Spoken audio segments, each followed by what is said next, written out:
All right. So, welcome back, everyone. Welcome back, y'all, to the Be Warned and Be Filled podcast. We got everyone here.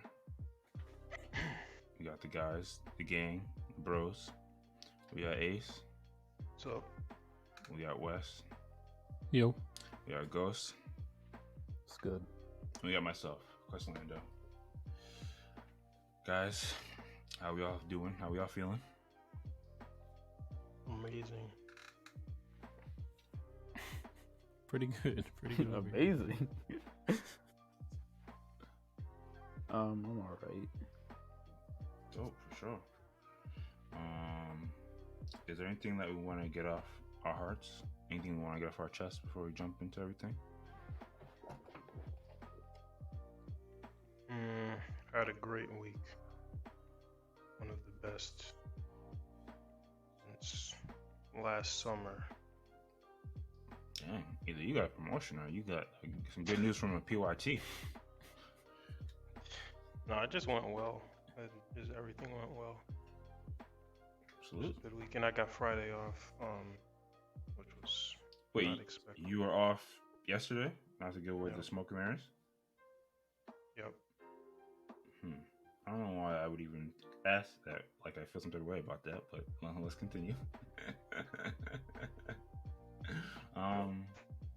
For me, it's the obvious, it's the dead middle of January right now at time of recording, and it's cold out. And so everybody just, always, if you got a roof over your head and you're in a warm environment, just remember to be extremely grateful, because some people are going through it. And actually, some people might be out of a situation based off our first story, but well, one last thing before we get into the topics. Is there any recommendations outside of music, of course, that anyone wants to throw in first? I don't have any this week. One other random tidbit about my week, though. There was a mouse chewed through my vehicle's wires, so I had to get that taken care of this week. This was the same week where it was a good week. Yeah, well, I mean, things like this happen. No, they do, but not really. That's wild. Yeah, mouse are active in the winter. I guess they are active in people's cars, I guess. It probably happened. I mean, it definitely happened. Well, I don't know when it happened because I haven't driven in a long time. So, and how did you exactly find this? Yeah, just give us this long story less long. I had to take my vehicle to get serviced.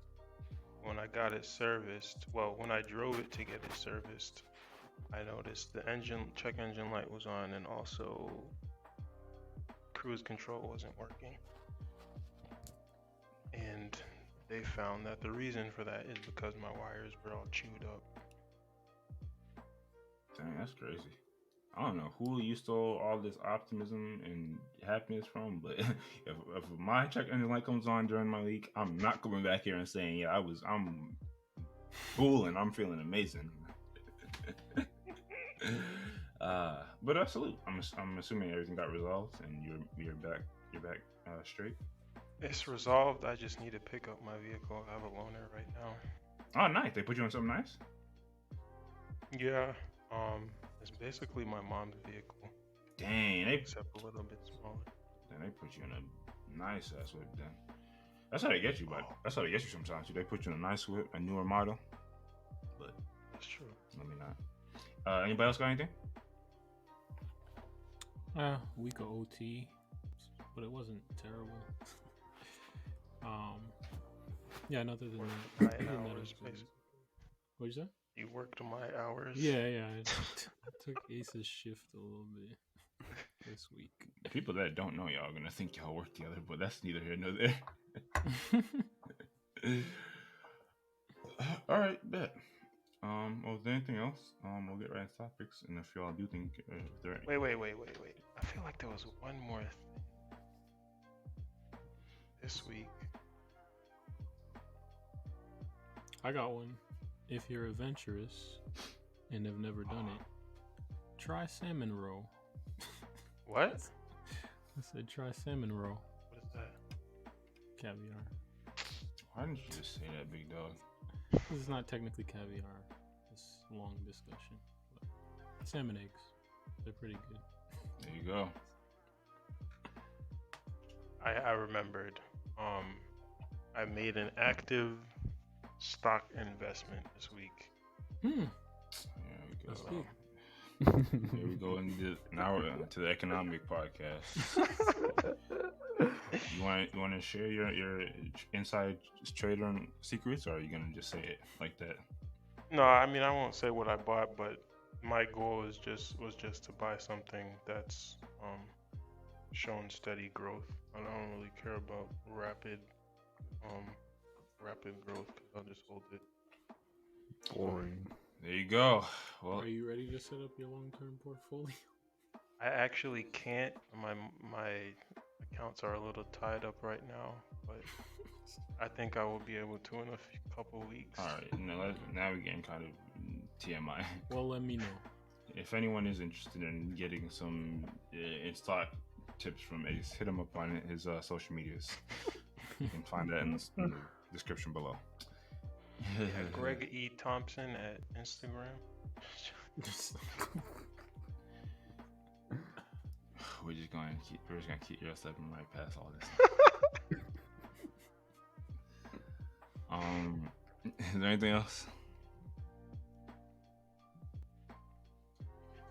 That's it. All right, bet. Oh yeah. So okay. So if there's nothing else, we'll get right into the topics. Let's see. I'll click over one, Ace. Yeah. So the first joint is not even really a topic. Just really just condolences. 'Cause this is like a nightmare. So, in case you missed it, there was a huge fire, apartment fire in the Bronx, and like I'll just read from the post from Eyewitness News, ABC TV, New York.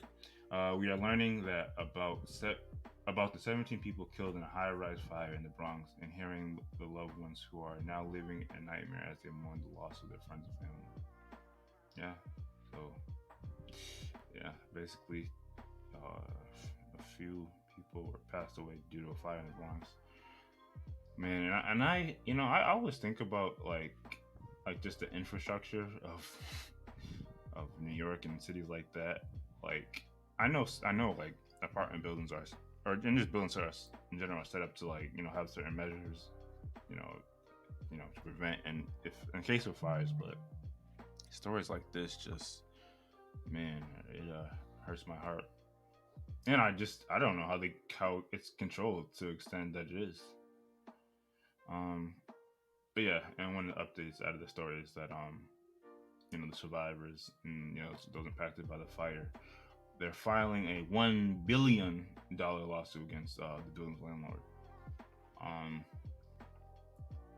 So yeah, whenever I see these big number lawsuits, I don't even know what to make of it because we kind of talked about this before, like putting that dollar amount on like the cost of a person's life.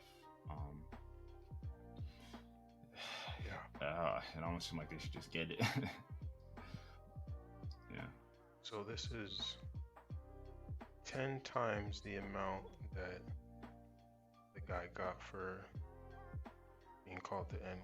Oh, jeez. That was my first thought too. I was trying to think of how much he got. What is wrong with you? It's like literally nothing. Well, you brought it up. I brought up a guy getting called the N-word? No, you brought up big name lawsuits or big dollar amount lawsuits.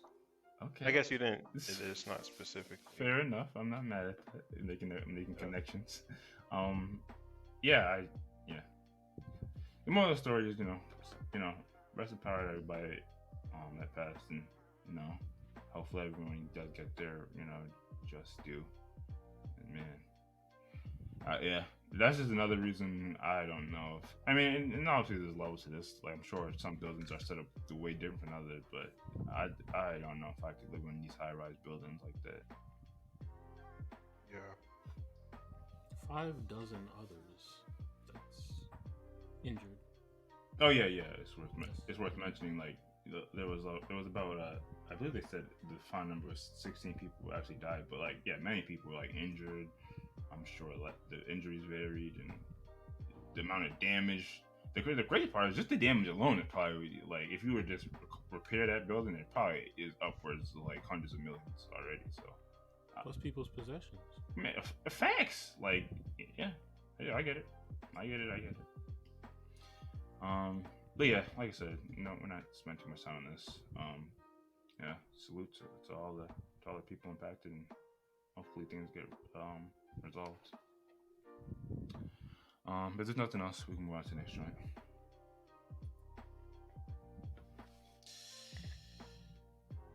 All right, switching gears a bit.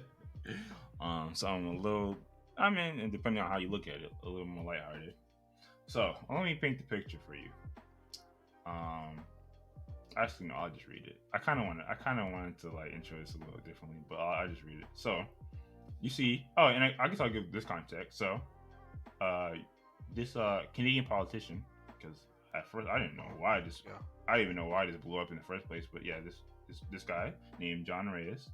I'm saying his last name right. So he posts a nice little tweet. He thinks nothing of it. People on Twitter always post just whatever happened in their lives. So he says, even after a 12-hour night shift at a hospital last night, my wife still has the energy to shovel the driveway. God bless her and all our frontliners. Time to make her some breakfast. Prayer emoji. So yeah, this gentleman posted this, and he also posted a pic.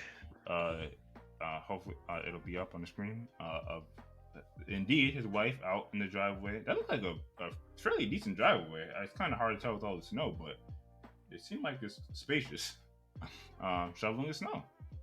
So when I said I was gonna paint the picture, this is what I imagined. So he posted this. He took the pic. He posted this, and then he went on to do exactly what he said. I'm gonna go make her some breakfast, which I fully believe that he did. But the internet saw this, and they ran 1,000,000 miles per hour, literally. If you want Ace, you can scroll through some of the reactions. But basically, it was a bunch of reactions of people saying, "Dude, are you out of your cotton picking mind? You let your wife come home after a 12-hour shift and shovel snow? Like, are you crazy or are you dumb?" And I'm using language that's even probably better than what that person received. So I don't know. Maybe this is not really. Maybe this is another quick one. Maybe it's not really maybe it's really not a big deal. But what do y'all think of this?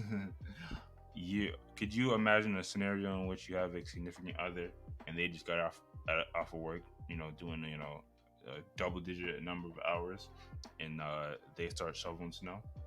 Could you imagine that? No.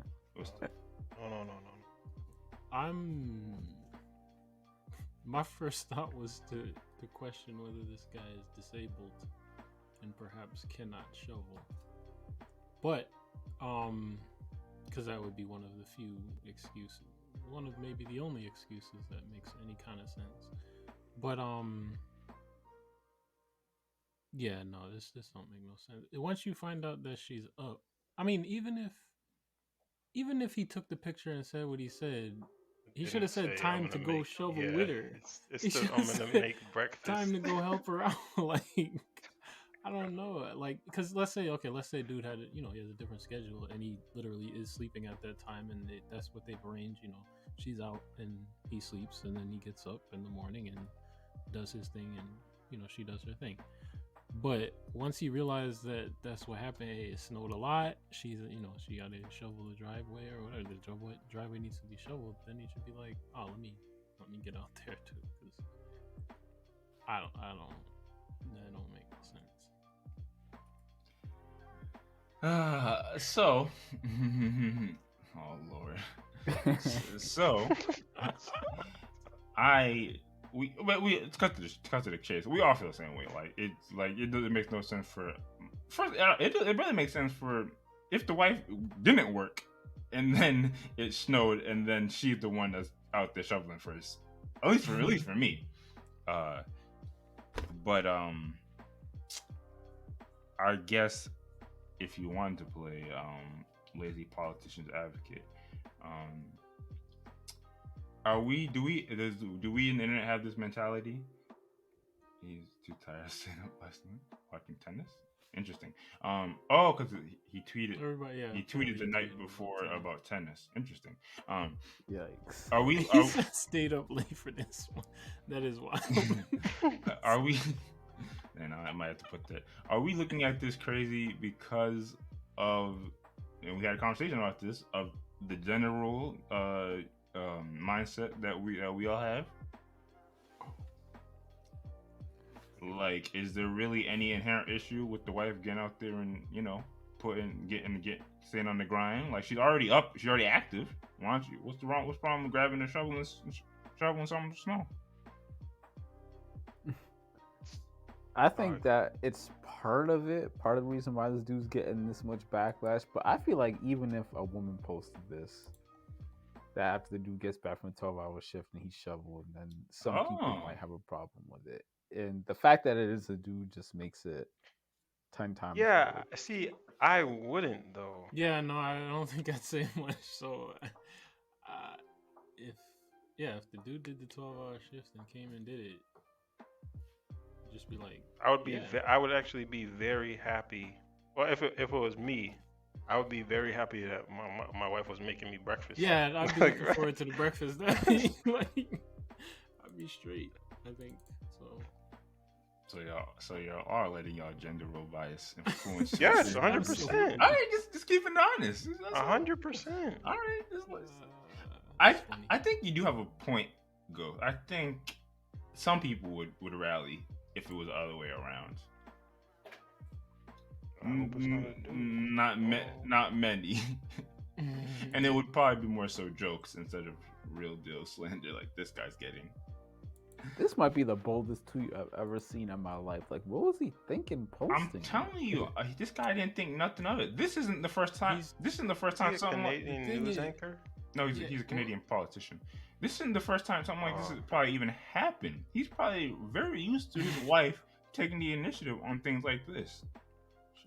It's the politician mindset is clear. Like, the God bless her and all our frontliners. Like, that's the part of it too. Yes, that's right. Trying to garner a little bit of points with the populace. And he forgot to be a regular human. Yeah. That's what I forgot to mention. Like, when he said God bless her and all the frontliners, he's trying to big up to the common folks, the blue collar worker. Like, they out there continue to grind even after they finish a whole shift, including his very own wife. It's just the time to make her some breakfast. That's where he messed up. Didn't have that sentence, he would have been okay. Nah, if he didn't have that, then we would have been getting killed more. Not necessarily, because I think everybody would just expect that he went out to help her after he made the tweet. No, they would have still they would have still got on him. Why are you taking? Yeah, they would have still got on him, but it wouldn't have been to the only way he wouldn't have got slandered if he was actually out there, and you could see that he's out there working with her.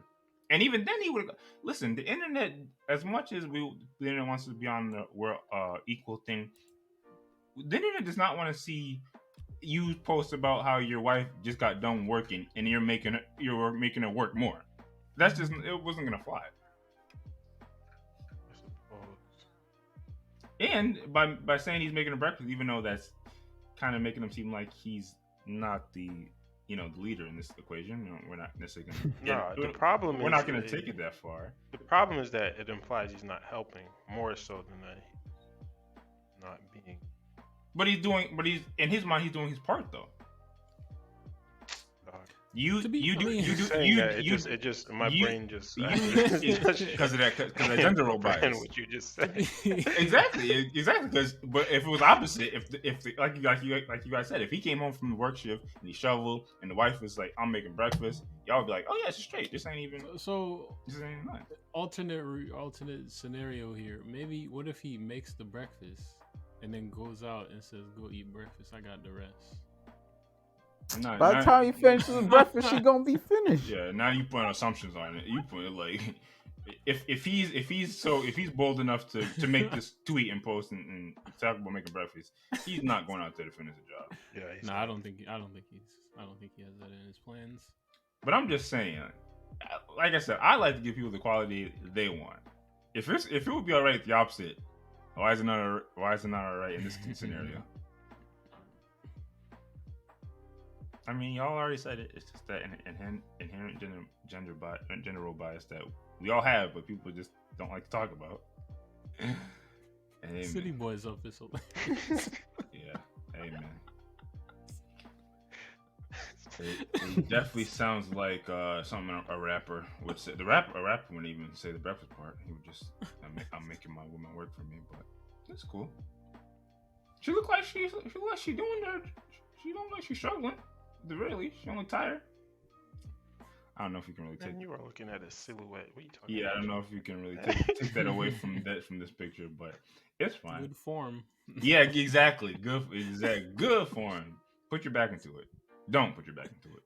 But yeah, I don't really got much else on this. I don't know who to salute. I'll salute the wife. I don't. Frontliners.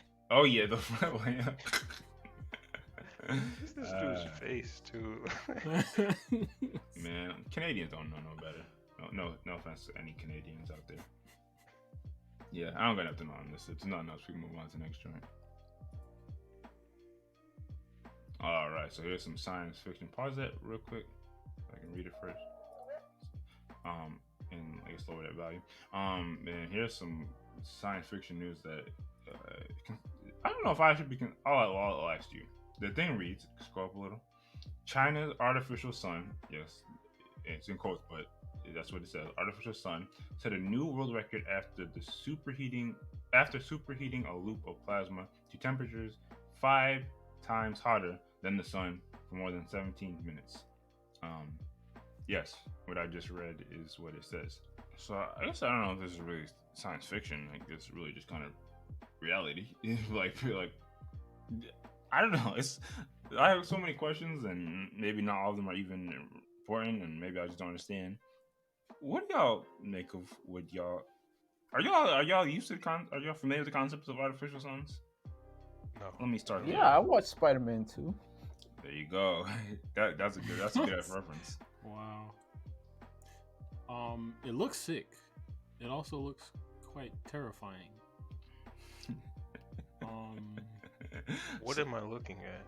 So, if y'all want, we could. I was thinking about getting like the real deal official article on this, but this is like the Black Twitter version, basically. We can pull it up if needed, but basically, China has, in theory, created an artificial sun that is really, what do they call it, like a fusion reactor or something like that. If you want Ace, I can send you a link. But yeah, I don't know. The first thing I think of when I see this is like, hold up, what is the purpose of this? Yeah, I don't think we need another one. Yeah. It only lasts 17 minutes. Well, it's saying how much energy does it take? Well, they're saying that it was hotter than the actual sun for 17 minutes. That seems insane to me. When did it burn out? Come on, guys. Like, well, I mean, exactly. There's so many questions. Like, are we also? Are What we cool? is it? Are we cool with the fact? Like that mass, is it coming back down after it burns up, or is it just dissipating? I don't. really understand what it is. Wait, this is not gonna work. Hold up. Give me like 2 seconds. Do we But have anything else that's been burning hotter than the sun? Probably. I mean, yeah, we do. But the question, or Where? well, I think a lot of things actually end up being, or maybe people talk about brightness, either brightness Nuclear or heat. reactors. I mean, I don't I know, think a but lot I'm of just things do, wondering. but they don't look like that. How hot is the sun? Yeah, how hot is the sun? We're 4 engineers here. We do. Well, okay. I just want to say this. My question is, does this have positive energy implications? Yeah, they say it's actually clean energy. Okay, yeah, then it's They probably say cool, and it's It's clean. probably $1 trillion to make. China got that bank. So I just pulled up this article and it said China's $1 trillion artificial sun fusion reactor just got 5 times hotter than the sun. The experimental fusion reactor could end. What does that say? Could help to unlock near limitless clean energy. Yeah. So I mean, I'll invest if it makes sense. Hold on. This is, I mean, that wasn't the purpose of this, but I mean, feel free to do whatever you want. Yeah. Is this a situation of they maybe know something we don't know? Like, is They 100% know something. have we ever heard of the possibility of the sun dying out? I mean, I guess all stars die out in theory at some point. Oh yeah. Well, I mean, in yeah, millions but they of predict years. it's gonna happen in That's like like the not a problem- long-term concern. It's the opposite problem we have. We have Yeah. apparently that's too all. much sun. Like, Oh yeah, that's a fact. These dudes making it worse. Yeah, why do we need another sun? But okay. I think it's just that was just maybe a demonstration of the technology in a flashy way to maybe garner interest. But I think at the end of the day, if they are trying to improve nuclear energy capabilities, it's probably a good thing. Like, I feel like it feels counter to what I generally stand for, but nuclear energy I hear is cleaner than a lot of the You hear? stuff that we've had. It's in a the fact. past. So I mean, yeah. So it's just It comes with just got a it comes with a lot of dangers or potential dangers, but Yeah. if you just think of Yeah. clean and compare it to our other source of energy. But if all energy was nuclear and it was working out as expected, things would be a lot cleaner. So you're here for this. I think so. Yeah. Still, I don't know. Something that rubs me the wrong way a little bit. What's your generally. concerns from this? Because that was one of my questions. What should we be concerned that a country has the power to make an artificial sun? I don't think the actual that display. I don't think it actually has implications. I think I think that was just to garner interest. I mean, if you can make an object that is 5 times hotter than the sun, which again we don't know for some reason, but go Google that real quick or something.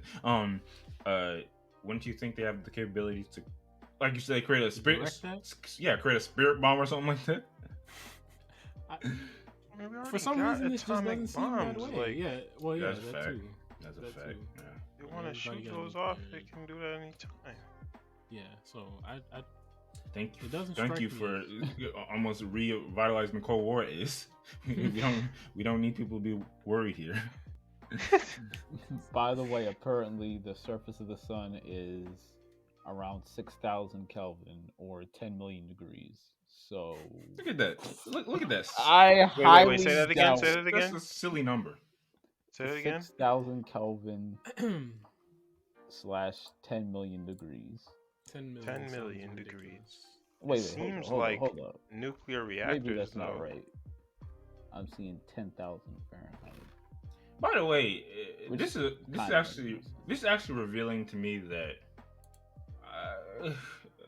this is where I sound stupid and people start laughing at me. But how do we know the temperature of the surface of the sun exactly? How do we know? Come on, Yes. dog. That's basic science class. Inverse square law. I'm just kidding. Yeah, it's Distance, 10,000 degrees. the not brightness 10 of the million. light, all this stuff. Is It's- it feel? But is it just like one of those things where they said they did the math and we believe it, or does it inherently make I'm sense? sure we did the Yeah, I problem. mean, we didn't touch it.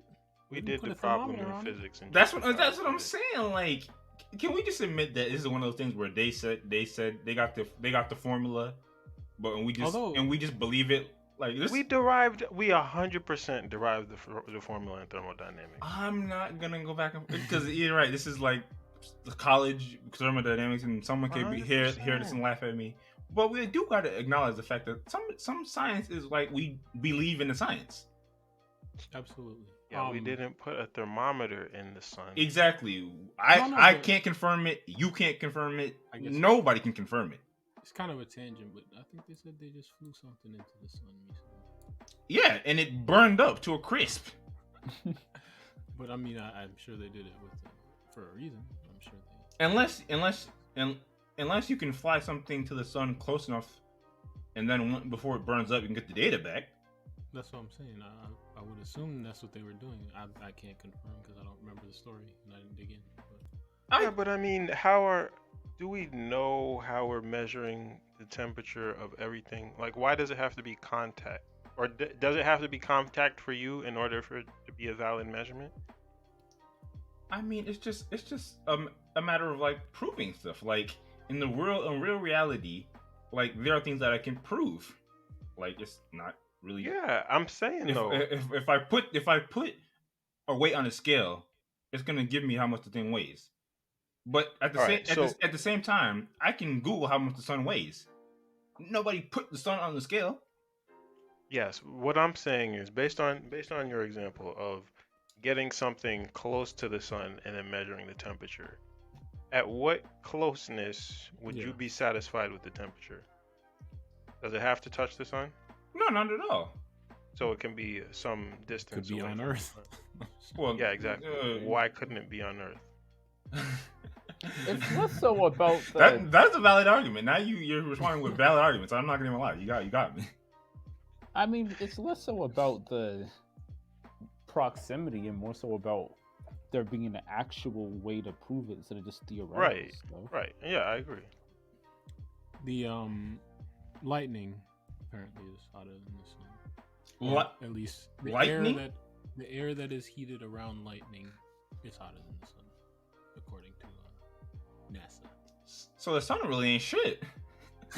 Yeah, I'm also reading that just in a general nuclear fusion reactor, plasma reaches 150 million degrees Celsius, or 10 times hotter than the center of the sun. I think this is just a general. You said the center of the sun. Come on, how do we know the center of the sun? Yeah, I'll give you the center. I'll give you the center. Listen, well, I'm sure there's a video, a course we could watch real quick. It's not. But by the way, and again, I'm when I start having these conversations, like the engineer in me, like I can understand certain things, but also just QuestLando and me, you know, is if something done. You also are an engineer of the most, or I would say the hardest thing to grasp as far as any type of electricity. Engineering. Yes. Yeah. The crazy part, I have the conversation with people that work there, mechanical engineers, and I'd be like, yeah, it just makes sense to me. That's how I rationalize it. All right, magnetism, aka literal magic, is perfectly fine. All right, you're getting me, which I like the fact that y'all are coming back with some shit. Okay, so it sounds like I don't know what it sounds like.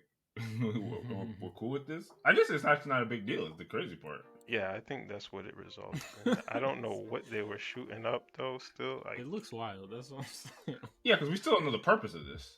They say that it could be a step in the direction of towards cleaner energy, but that don't seem clean. With but yeah. What did they say? Maybe to human large age? Circadian rhythm a joke. That's hilarious. Oh shit.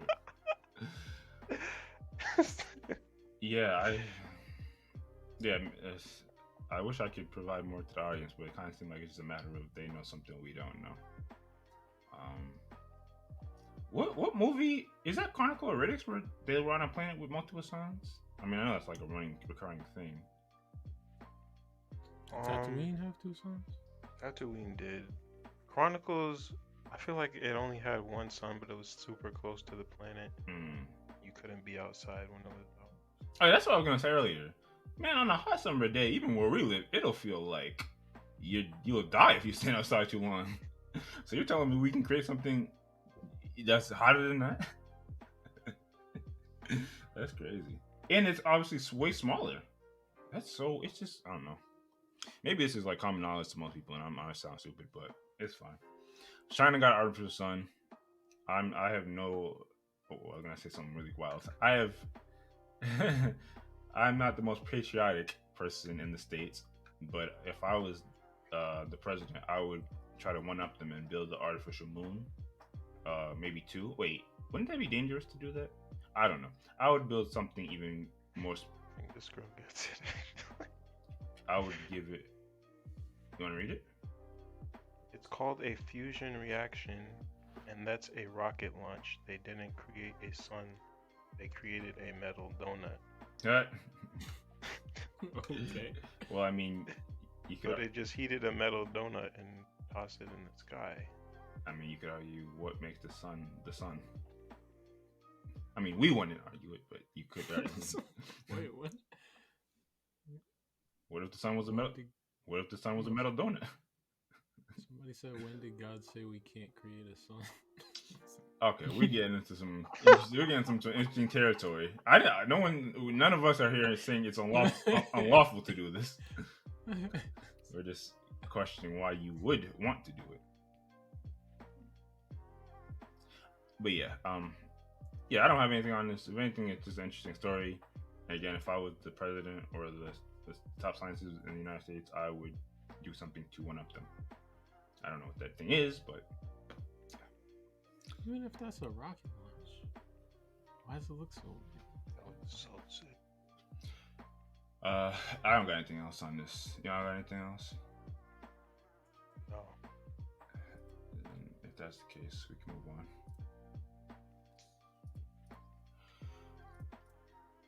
Lord have mercy. That's for the next story? Damn, we flying through this podcast. So this is one of your joints, Wes, but I'll just read the headline. Injury on way from bed to home computer is a workplace incident, German courts rule. Scroll down a base. Oh, there's no like fun little nice little something synopsis. All right, so break it down, Wes. So a telecommuter wakes up and he has to travel downstairs to his computer. And on that journey downstairs, this is the first journey of the morning, he falls down the stairs and breaks his back. Yikes. So he tries to put in a claim for workman's compensation, or whatever the German equivalent is. And in the case, he specifies that it was the first journey down. He had not had breakfast yet, so this was his commute to his computer. And so because it was his commute, he felt that it should be covered under the policy that compensates people for injuries on their way to the job or on the job, etc. And the apparently the claim went through and things are going in his favor. I'm not sure if he received payment or how it's going, but things are looking good for him. So it raises the question, does this make sense? Is this good? And I would say unequivocally yes. But it's kind of a wild loophole that I would not have thought of unless I had read this story. But yeah, y'all think there's certain abuses that people are taking with working from home, or does this sound perfectly right to you? You can start, Ghost. Yeah, I mean, first off, he's probably lying about it being his first trip. Just get that out the way. He's lying about it being his first trip? Yeah, this could have been his fourth time going downstairs, and he's just saying it was his first so he could get the comp, which I'm not necessarily mad at. I mean, I don't think the number of how many trips he made. If he walked down the stairs and then he walked back up the stairs and then he walked down it, and then that. I mean, it sounded like it was a pretty big part of his case in that. It might count. It might. I I don't know how they said it, but it might like constitute like a break or something, which might not be viewed in the same way as his commute, because it says a federal court for Social Security cases ruled Wednesday that the first morning journey from bed to the home office was an insured work route. So I think they cover it under a little bit of a different stipulation. No, I get that. I'm just saying, regardless if he went downstairs and made coffee, and then he went back upstairs, and then he went down. I don't think that really matters. I think he's just talking about the fact that it might have. I don't know. It might not no longer be the insured work route though. Insured work route might be that first trip down to the computer. Maybe I'm not getting it. Go ahead then. So yeah, that aside, I do think this opens up where it says precedent for abuse, and I do think that people are gonna try to kind of game the system, but I don't care because I'm always gonna be on the side of the employee, not employer. So if you can get some money out of a situation, that's good. So you become an employer.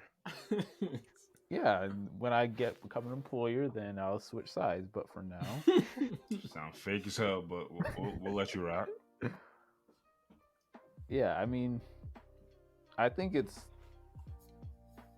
net good that a ruling like this has taken place, because I mean, obviously, you don't want the dude to be on the hook for back surgery and all that, but even aside from that, it's just companies have been screwing over employees for years, even when they get injured on the job.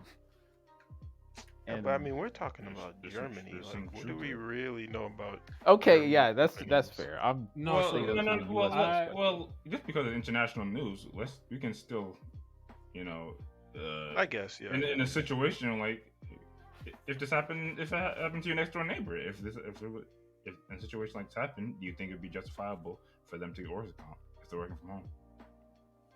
And also, there are some circumstances where it might not be falling down the stairs, but if you get like carpal tunnel or something from working from home more as opposed to the office, because you don't have like the same desk and chair and all that, then that ergonomic setup. Yeah, so that could be something else that I guess companies could try to get over and say they shouldn't have to cover it through workers' comp, but if there's a precedent that they do have to take care of it, then it's good. So what happened, Nate? You're not rolling with it? I am if it actually makes sense per whatever contract the company had with the employer, that would stipulate they need to pay for this. Well, I mean, this is or if it could be stretched. I mean, this is probably uncharted territory. I mean, wait, so if it didn't say in the contract, you would be on the company's side and say, "F you, go deal with your broken back and leave us out of it"? I mean, you're saying it in a crazy way, but maybe like whole world. It's part of the deal that you or just wasn't on the deal. It's part of the consideration that you have to make when you decide to work for a company, what their workman's comp is like. So nobody did if that, though. If they didn't have coverage for a situation you got into, it's not all on the company if they didn't have the coverage for it. I mean, maybe not per the contract, but still, like, as a worker, you're generally always going to be getting the short end of the stick. Like, the company's making hand over fist, and you getting, in comparison to them, like nothing. So, if they got money to spare, why not try to, even if it isn't written in the word of the contract? I'm not saying don't try. I'm just saying if the company, if the ruling is that the company does not have to pay, I'm not necessarily going to be against that just because it was the worker against the company. If it makes sense, if the ruling makes sense based on whatever that was reviewed, then I'm not just going to side with the employee 100% of the time. That makes sense. I would, but yeah, that's fine. The other thing I was going to mention, Oh, was that is this I'm guessing this isn't necessarily because of the person working from home. I actually think it says something like that. The court didn't state whether the man had been working from home temporarily. Um, Yeah, but like, when you started off saying when you started talking about it, Wes, he started telecommuting, so he still like goes to work or something like that. What do you mean? No, I just meant he was working from home. I don't know the duration. It says, I was just gonna say, so this wouldn't change if he wasn't working from home because him going downstairs Oh, I see what you Yeah. is part of his work route. Yeah. Interesting. What do you mean? It I'm wouldn't just change? I'm just bringing that up. What do you mean it wouldn't change? I don't know. So Like, the essentially, ruling if would he still had to be the drive same. in, if he had to drive into the office, he could be going downstairs to go to his car as opposed Yeah. to go to his home. Oh, office, yeah. So this would apply regardless of if the person is working from home. But do they Apparently. do they consider the journey to the car the insured work route? It has to be. I don't know. I'm not 100% sure. How is he gonna get to the office? You supposed to walk straight to the office without getting in your car? What? Or going down the stairs? When I was commuting to work, I didn't consider going in and around my house part the commute. I say my commute No, is going X down amount the of stairs. minutes. So if you live upstairs, if you sleep upstairs, Yeah. going downstairs has to be part No, of. Unless you my got a point ladder is- outside your window or something. Yeah. My point is when you drive to work and you say, "Oh, how long is your commute?" and you give the person your commute time, your commute is the time that you're in your car. I know, but That's we're what I'm talking saying. about the route. Like they're including his bed. I know, but I think it becomes more significant when you're working from home. That's what I'm saying. It might be that would slightly that would differently. be that would be silly. I That don't would be know. silly. I don't know that it would be silly. That would be silly to me. I don't know. It that changes. would be silly. Nah. I think it does. That was. I don't think that's that part was of the low key. ruling. No, I don't know about. I'm kind of getting away from the actual detail of the story. I'm just kind of thinking like in terms of the fact that more than ever a lot of people are working from home, and that kind of changes the definition of your workplace. So if something happens to you at home, do you think people are more inclined to be able to get some type of workers' comp? That's really Yeah. what it boils down Yeah. for me. Yeah, you seem like you're with it, Wes. You seem like you're with it, Ghost. Ace is like, I gotta see the contract. I need to understand the letter of the line, which is fine. And for the record, I did do a quick Google, and the U.S. does have some stuff on this. So I think there's a possibility that there's similar situations that could arise here.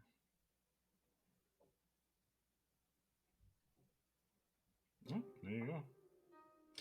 Yeah, I mean, I don't really know the salute here. I mean, it definitely super sucks if you get injured at home. Maybe I'll be the most ruthless one here. As a company, I wouldn't even mind paying for the damages or whatever. But if you get injured at home, you still gotta come in and work, or log on and work in theory. That's a fact. Like, or reduce time. You mean like reduce? oh yeah, you don't have to do the full 8 or whatever, but I meant like you might need some time to recover, but it would be less time than you'd give them because they don't have to. You get no time. You get no time. As soon as you can, Jeez. as soon as you can arc your back to look at at your computer, you should get on. What are you talking about? Yeah.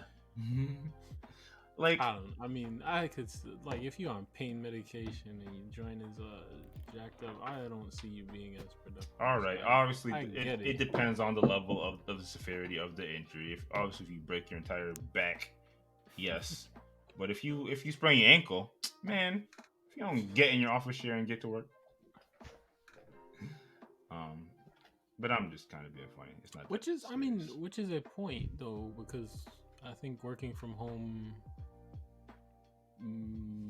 we all kind of discount, like, oh, you got a stomach ache, or you might be more inclined to work from home, whereas if you were going into the office, you'd be like, nah, I don't feel Yeah. feel Or even so if they do feel like generally get more out of us in that way, I think. even if you're like cold, or have a cold, or you're sniffling or whatever. Yeah. Don't come into the office, they would say, but that don't mean you don't work. Yeah. If you're good enough to work, you're like, let's just put the hours in. Yeah.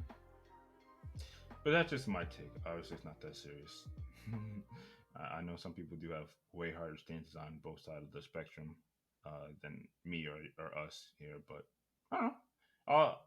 I do kind of feel a lot of what Ghost is saying. At the end of the day, I'm always on the side of like it's in company's best interest to, support their employees to the best that they can, so that you can retain them. But yeah, so I don't know. Salute to the guys, salute to the company. Hopefully everyone gets the result they're looking for, even though a lot of times it can't be that way.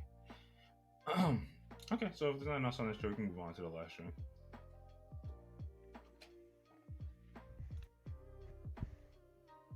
Oh man. So this topic is just not a simple question, but just a one question, and we can move from there. The question is there an issue with pastors being millionaires?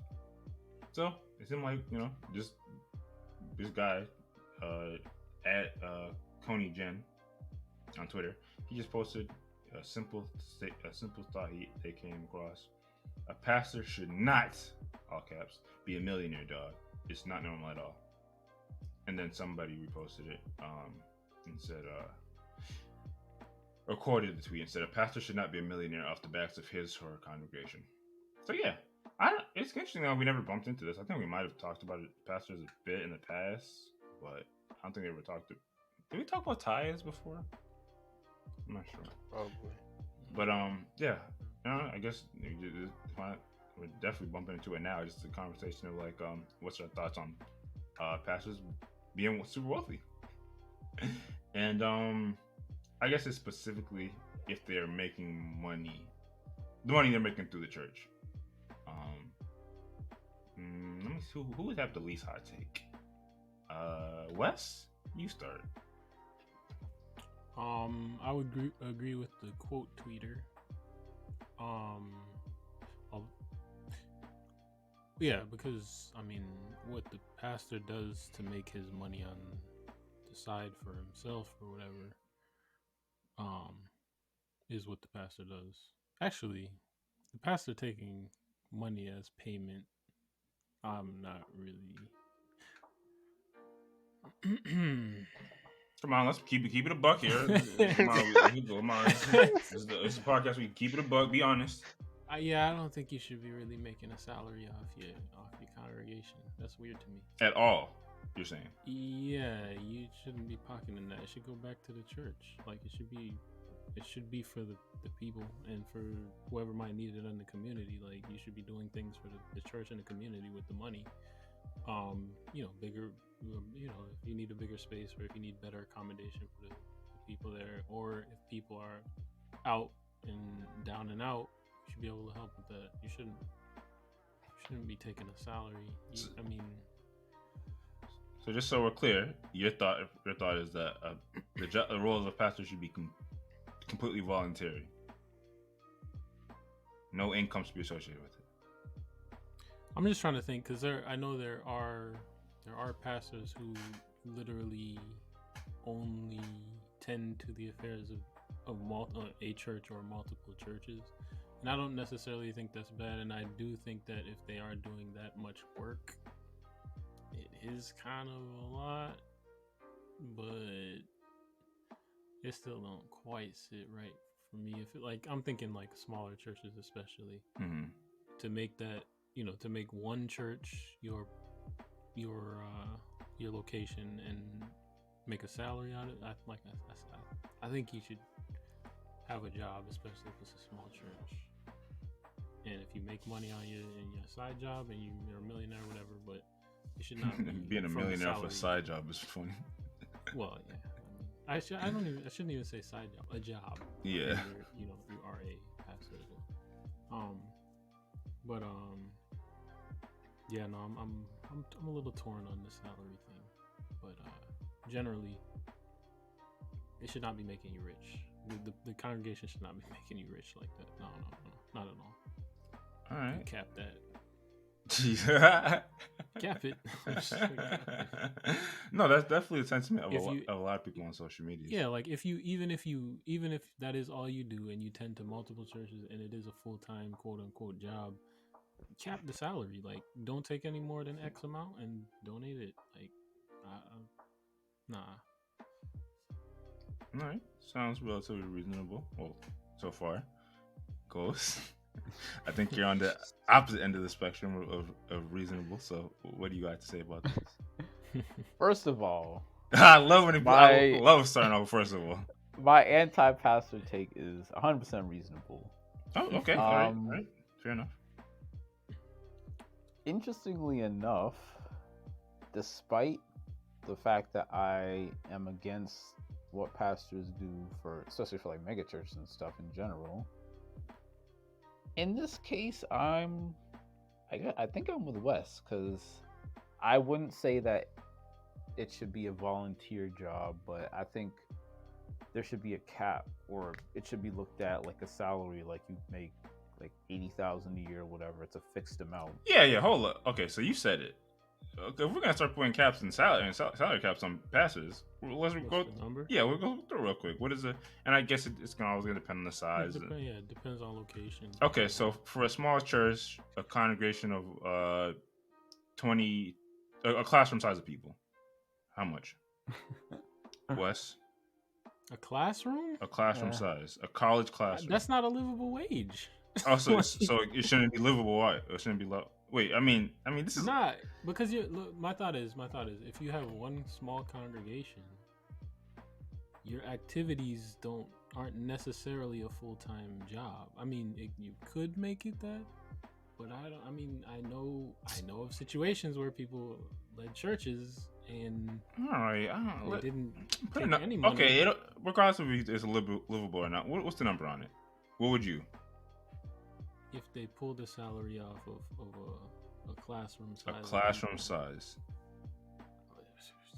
20K? Got it. 20K. Ghost? It's tough because if it's only that small, the thought is that every single person's tithes is directly funding that pastor's salary. Yeah. So you'd have to, if you go too high, 20K you're is taking too high, all actually. that out of someone's. Right. That's you getting 100% or something. I don't do the math. I think y'all don't necessarily understand the scope of how willing and how often people not only go to church services, but are willing to give tithes. They are, but again, tithes are supposed to be for God, not exactly. And in order for this is. You already get wrong going. So it's only actually I gotta say it for the podcast. In order for the messaging of God to continue to be represented, you have to pay. Somebody has to do it, and if somebody's doing a job, they gotta get paid, right? Technically, yes. It depends on how much work they're putting in. We'll say that it's like they spend 2 hours, or not 2 hours, like a day, a couple days, a few hours of those days of the week, prepping your sermon and stuff that's directly related to the church. So, like, reading the Bible on your own is excluded. I just don't understand why y'all can't put a number on it. Y'all said it should be capped. A number. I'm literally putting a number on it right now. I didn't ask you for the invoice. Like, what your scenario didn't fit. I'm explaining my rationale, but for a congregation that you size, didn't say say 10,000. 10,000. Got you. I said. I like how we're going lower. Because I said for a pastor who has multiple congregations and it can be a full-time job. I was gonna get to that. I wanted to give some ranges, or there would be no salary at all. Oh, okay, fair enough. I didn't hear that, but Okay, I just want to get some ranges so it makes it a little more like you can think about it. Okay, so for multiple churches, is that where you would come with the 80K or who said 80K? Ghost? I said 80K. I mean, I'd say a max. If it's like a full-time job for you, then I'd say max of like 100K, I guess. You want him to be in the No. 10% of work of people in America? I said no. If you're putting in a whole lot of work. No. I I mean, guess. I'm yeah, just definitely no more than just scraping 6 figures. Like it has to be under 6 figures. y'all are giving the pastors 6 figures? It has to be under 6 figures.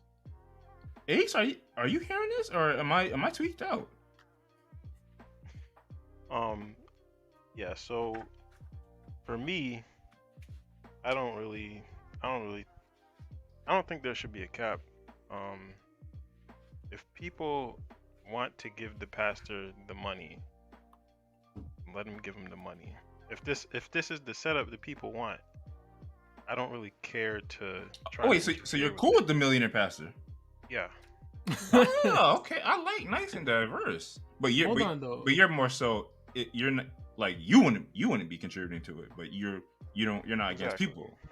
people. Hold on though, and you don't a little bit of. All right, go ahead because I got a question for you. Okay, no, I was just gonna say there's a little bit of a cop out or whatever you might want to call it. Not really though. And when I say cap, this should also be self-imposed. So let's say the guy is getting 120. That 20,000 should be donated, like on his own volition. Like I feel like he shouldn't allow. You think a pastor's gonna don't? Whatever. Yeah, that's neither here nor there. You're being super unrealistic. I'm not gonna lie. That's neither here nor there. Yeah, it's not gonna be an extra 20. It's gonna be pastors like a millionaire pastor, and well, yeah, I mean, okay, there's no way they're donating 50, 900,000, multiple 100,000s. I'm just saying, you should have the conscience to say, I can take this livable wage. I'm gonna go. You tweaking? A pastor with a conscience. It's not even pastor. It's just humans. Who are you to? Why would you put that expectation on a human to just give away a portion of my money? Because of the nature of the work. Outside, okay, fine. Outside of taxes, though, of course. Okay, so what was it? Damn, you had a question. Yeah, I might have forgotten it. Damn. So you said uncapped millionaire pastors can be millionaires. Oh, I was gonna say. So you don't. Sorry if I'm yelling too much, but so you don't feel no type of way about the people? Because you're saying if they're fine giving it away, but I mean, we kind of bump into the conversation of like some people, I don't want to use the brainwash word, but they are kind of programmed to think this is the norm. No, use the brainwash word. I mean, you can use it and that's fine. There's people that are brainwashed. Like, so if people are programmed to do this, regardless of the right or wrong of it, why are you fine with saying let's let them keep letting dump money into because who are you to say if they're brainwashed or not? I'm not a psychologist. There's people that be giving up there's people that aren't brainwashed that are literally poor. You think and can't again I'm not even using the brainwash word, but you think there are people out there that fully understand the dynamic of what their money that they put into the church should be going to. Yes, there's a logic, and then there's they a still logic have that millionaire pastors.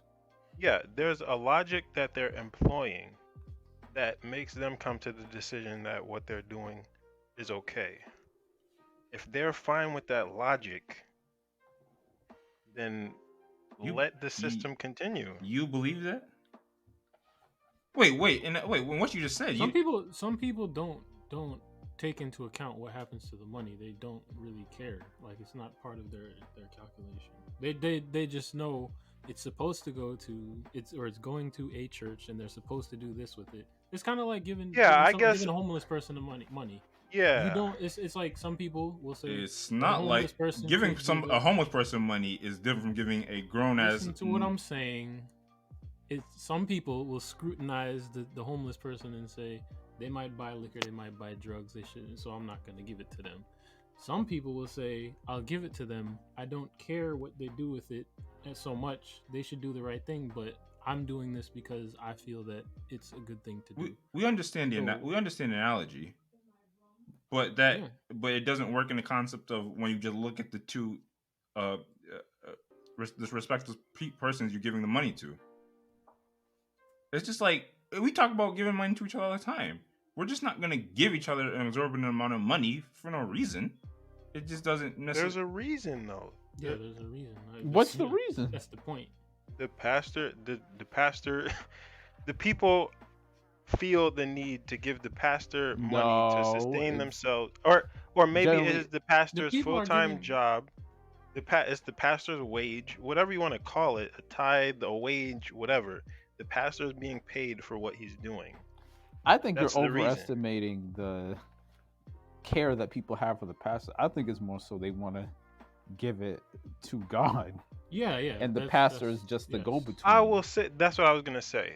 One thing I will say is the pastor. You weren't gonna say this, but no. Sorry. When Wes brought it up, I was gonna piggyback on what he was saying. That the pastor, I think the pastor should be upfront about what they're doing with the money, or maybe going home and buying a Benz. What you talking about? Yeah. Not be deceptive about it per se. What pastor deceptive? You don't see Joel Osteen. No, you guys are saying the person expects the money that they're giving to be given to the church, or just like donated right back to the church or something like that. Wes, that's the person's. Yeah, if that's the person or the church's expectation due to what the pastor says, for example, and the pastor is not doing what he's saying, I definitely think something's wrong with that. But if the pastor isn't making any claims about what's happening with the money, he's not saying,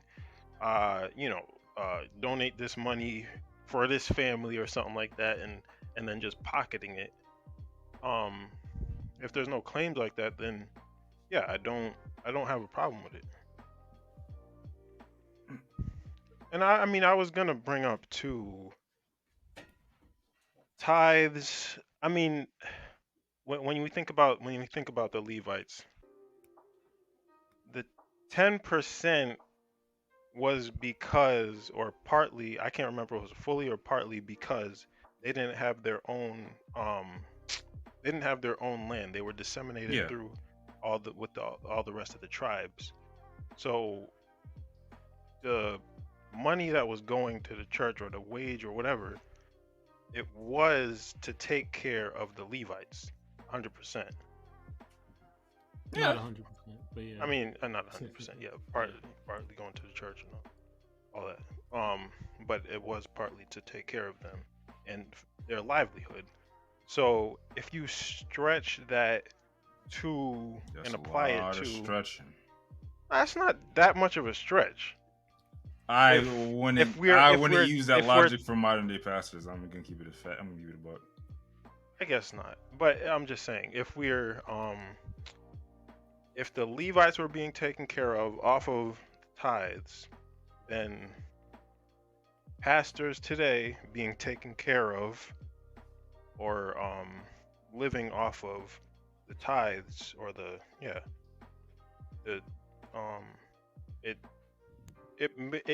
there's a logic to that. Yeah. I can't like just facetiously argue with you about that. Yeah, my thing is, I just don't see becoming a pastor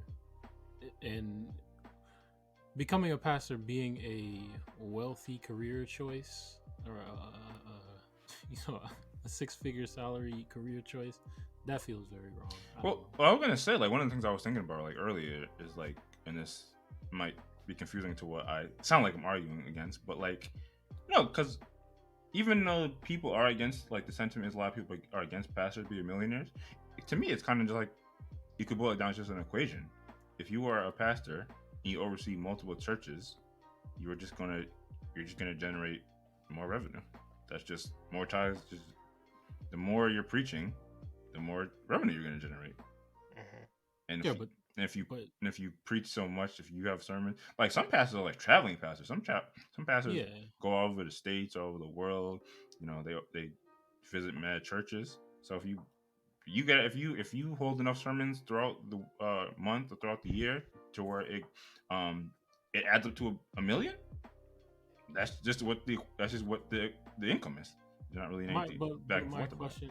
my question is, why is it automatic that all of the, or I don't know, I say all, but like, why is it automatic that, okay, let's say the church generates, and let's say there's a church bank account, and this money comes in, why is it automatic that that adds to his net worth immediately? Like, Well, that kind It's of not necessarily the case. well well, that We yeah, don't but know I'm how saying it's like getting broken down. that's my point though. There's a portion that goes to him, let's say, and somebody controls that dial that says this is X% is what you're gonna take out of this, or maybe, I mean, it's either on his conscience or it's on somebody, but that money could literally be there for when people are down and out, or the community, etc., etc., etc. So I guess it's just a question. Okay, who's turning that Probably the dial? pastor's decision. I know, and I think that when I say cap or giving it away, I'm thinking control the dial and don't Yeah, be but tell greedy. the people that. It's the people who are going to the pastor. What do you mean? Tell the people that it's they're putting the money into the, let's it's say, the programs people. they're putting the money Yo, into the account. What are you telling? You don't have to tell the people I'm anything. saying, you're Danny's saying, already said donate less. listen. You're saying, or if you agreed with me with saying, the pastor is probably making the decision, right? Yeah. So tell the people to take that decision from the pastor. If you're concerned that the pastor has too much. No. I mean, listen. My point is that I'm putting the onus on the pastor. That's what I'm doing. But it's the people going to the pastor. What do you If the mean? The people people have are a asking the problem, pastor to if take. the people have a problem with how much the pastor is taking, don't go to the pastor. You mean go to a different church? Yes, I, I it's the people going to the it sounds pastor. good, Ace, and you are right on a lot of your points. But I don't. Again, I think you have to look at it to an certain extent. It's like people damn near aren't in their right state of mind. Okay. Yeah. I'm just being honest. Like, My thing if is, you talk to an average churchgoer, they're not even like, if you ask them about it, they're not going to even give you this logical. I mean, there are people that look at it like how you. I'm glad you brought up like the actual scriptural context of like giving tithes, but there are some people that from the day they are born to they grow up, their mindset is give money to the church, and they just know it's going to go to the pastor, and they don't really think about outside of it, like, oh, the pastor should be getting this or it should be going to that. It's just that is the flow. Like, that's the program. I don't know if I can just I don't. I be mean, like, I think that's all beside the point, though. It's I'm saying, it's not necessarily, because like a lot of what I was thinking of, like when Ace talking earlier, like, I'm not even mad at you for having the mindset of like, I mean, at the end of the day, people are gonna do what people are gonna do. It's just like, millions of people go spend money on cigarettes and fast food every day. I'm not gonna stop them. Like, it's not, but it's just like you could still have some. I don't know if you should have sympathy, but you could kind of look at it like you're low key being taken advantage of. Like, that's is what it is. do they find value? Do they value what they're getting with the price that is coming at? it's not. I think, okay, money goes in. That's a good question. That's valid. Money goes in the basket. The pastor takes out a certain amount. What determines that amount? Probably the pastor. The pastor should not make himself a millionaire off the people. That's what I'm saying. However that needs to happen, don't take so much out. That's all I'm saying. Because it should be on his conscience to not take so much out. That's how I feel about it. But you sound goofier. I mean, sorry. You sound more unrealistic than Ace. hey man, that's how I feel. Okay. All right. I don't know if I do actually agree with a lot of ways of saying, even though again my tone might not seem like I am. I don't seem like we necessarily agree or come to a kind of consensus on this. Some, but I guess we all. I also think like you have people in that congregation who are poor, I'm sure, who are struggling, and you're sitting there with a basket of money, millions of dollars, and where is it like? Where is it going? How come? Just Oh yeah, I don't see. That's If not they are making sense. poor and struggling, how are they rationalizing it? What? How are they rationalizing it? the What do you mean? They're not I'm rationalizing not. it. That's the exactly, point. exactly. You're using a word that's not even Listen like to it me. don't even go in the Listen same to me. sentence. Those people in the congregation have nothing to do with my estimation of the situation. The money's gonna go into the tithe. You know, they're gonna pay. The money's gonna come in. That's not even a variable here. You have X amount of people, X amount of money is gonna come in. That's not even a variable to me. The thing is, the question for me is why is the pastor taking all $1 million of it? Well, okay. So what I was responding to that is with, while that makes sense or that feeling makes sense because that's what a lot of people say. Where exactly do y'all get that notion that the money that goes into the church should be redistributed out to the community? Christ.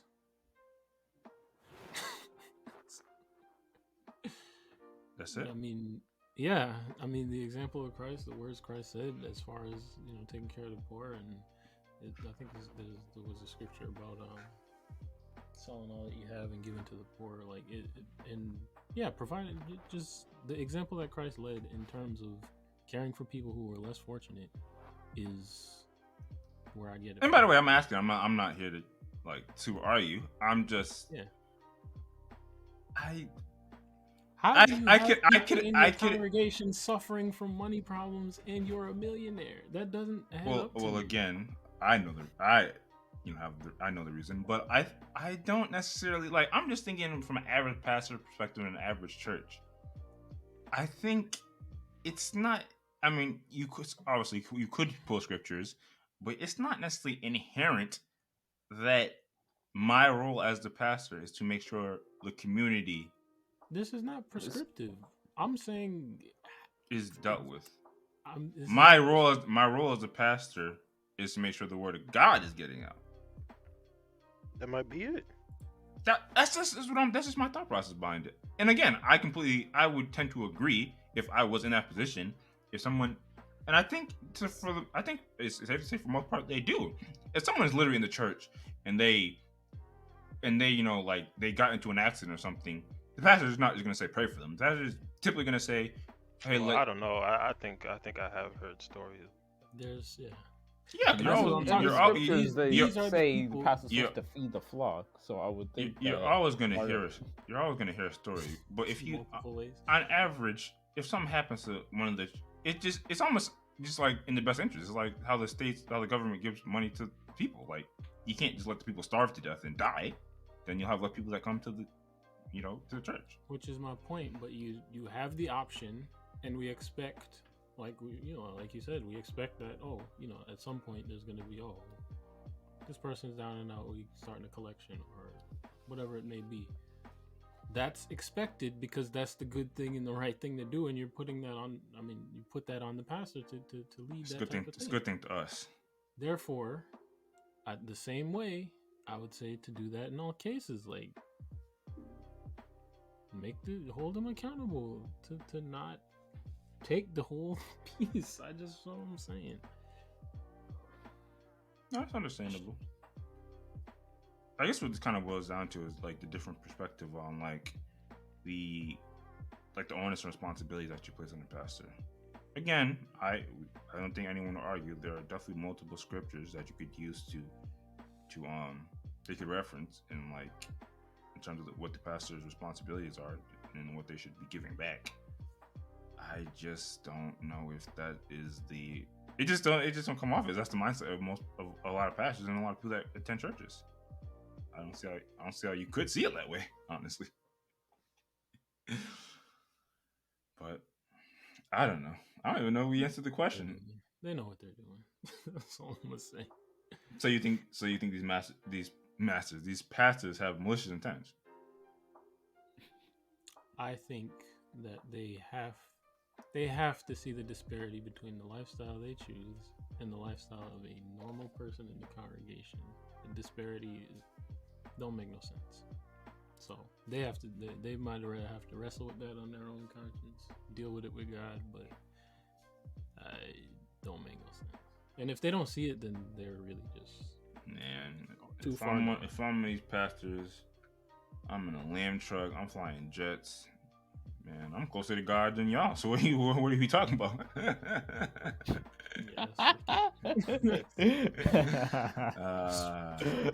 That was a bar.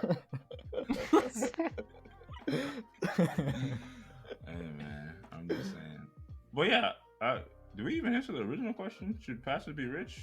Oh, West says no. Ghost says hell no. I shouldn't say hell no in this conversation. A says let him. Yeah, unfortunately, I say let him as well. Hey man, because again, I just look at it like the equation. Now, if a pastor's a millionaire and he just is at one church, and everyone in that church is a middle class or lower, that's kind of sus. But that might mean the pastor doing some shady dealings. Pardon me. I don't know. Anyone else got anything else on this? Yeah, I don't know. I just I'm thinking from a personal standpoint. If I saw a bank account with $1 million in it, and it was consistent money coming in, and I knew I had enough to have a house and a decent regular house, a regular car, regular clothes, I don't think I could bring myself to the 1 in 1,000. Be the pastor? Huh? To be the pastor? Yeah. Of course not. What do you mean? Of course you wouldn't be the $1 million pastor. That's what I'm You're saying. That's accepted to the rule. Okay. You don't count. Yeah, it sounds like you'd be the pastor with the actual morals. That's what I would be. And, that's what I would want for. And you're crazy for wanting that because it's not gonna happen. And I mean, there's no reason to push back, but if you're a pastor and you're traveling back to back, the money comes out when you need to make the travel. It don't need to be sitting in your account. Like, man, if you get hit up every day, all day, people, hitting you up for confessions or whatever pastors deal with. I think what we're getting at. You might need that 10 room house. 5 bathrooms. No. You see, that's what Wes is getting at. 6-car driveway. I think it's like private jet or something. But... Oh, you definitely need a PJ. So you be one of the immoral. Interesting. No, I'm talking about him. You talking about y'all. I'm saying y'all are saying no. I'd be the pastor with the modest living with 60K, 50K. No, I'm saying if you're dealing with some of the stuff the pastors deal with, which I don't know, I'm just assuming.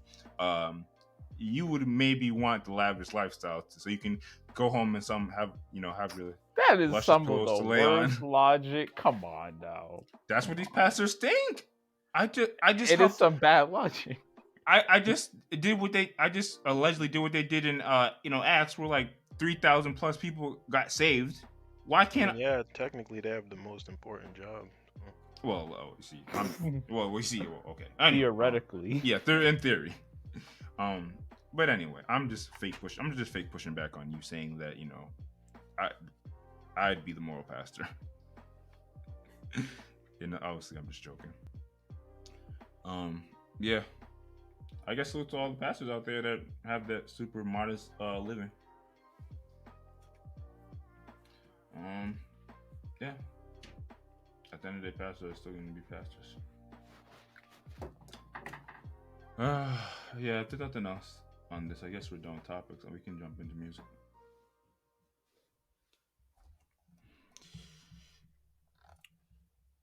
Yep. All right. Dope. All right. Salute to y'all. Good record this week.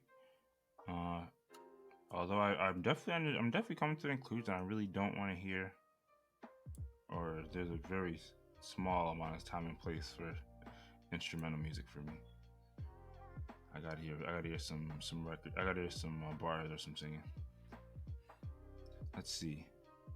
But as always, the playlist will be in the description below. Let's see. All right. So I mean, oh sorry, I'm sorry. I got distracted by something else. No, I mean, as we always like to ask, is there anything that we're looking forward to coming up in the future?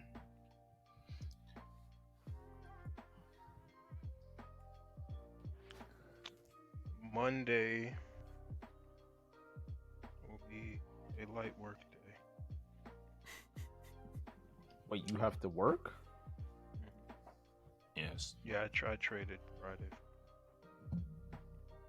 Excuse me. You could have taken Martin Luther King's day off, and you decided not to. Damn. Traded.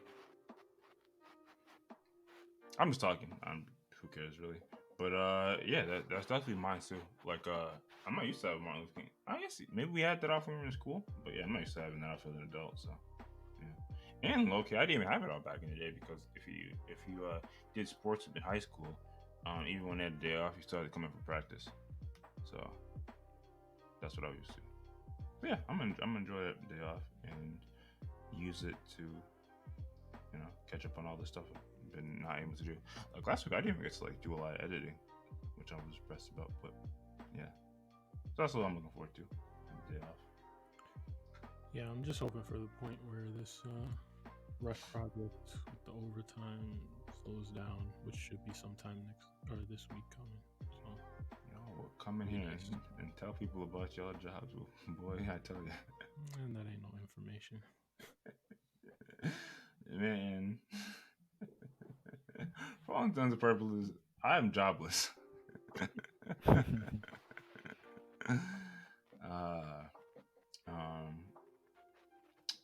right.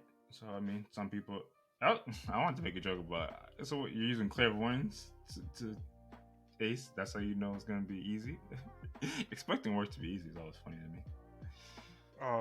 Well, designer. See, look at you. See, told y'all. y'all can't help it. Y'all so invested in y'all work, which is a good thing.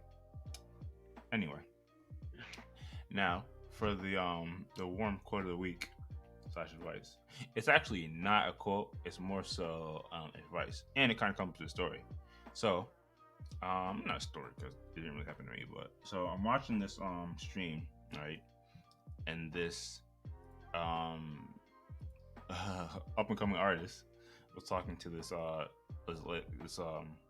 big artist, and he was telling him the age old yeah man, I've been putting out music on YouTube. I put up like 100 songs, and it really hadn't popped off yet. And he was asking for advice, right?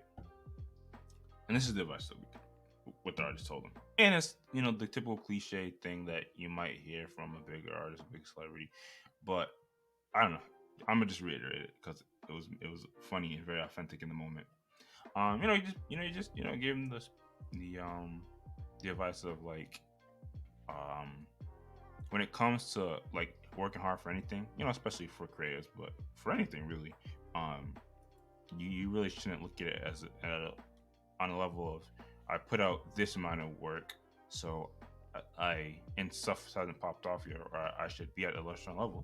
You should look at it as no matter what, if this is my dream, this is my goals, I'm gonna keep working towards it.